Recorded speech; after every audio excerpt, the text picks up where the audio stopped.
I'm Dr. Christopher Cimino, Vice President and Chief Medical Officer of Kaplan Medical. I know there are no shortcuts in life, but any shortcuts in board prep?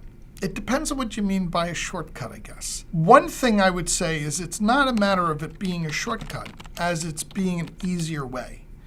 One way I would recommend to make your life easier when you're doing board prep is be very organized about how you're going to cover the material in detail. So for example, you're going to lay out a broad schedule. Let's say your goal is to study all the Step 1 material in 9 months.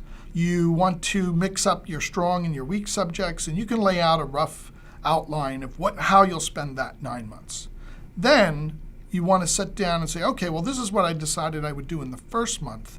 Let me lay out an outline of what I think I'll do in the first 4 weeks. And now let me lay an outline of what I'm going to do this week. Okay, now you're ready to go ahead and study. At the end of the week, you may not have covered everything you thought you did. Maybe things took longer than you expected, or maybe you went faster than you expected. It's time now to revise your entire plan. It won't take you as long as you think. But that constant revision and reassessing how you should cover things is part of how you will get through it easier. And then finally, in terms of covering certain material, let's say you gave yourself an hour of cardiophysiology, and then you're going to do an hour of neurophysiology. Well, you get to that hour point, and you're only halfway through. It's very tempting to say, you know what, I'll spend the second hour on finishing cardiophysiology.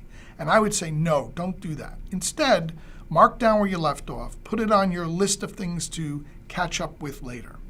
If it's only 5 minutes, 10 minutes, okay, finish it off. It's good to feel like you completed something.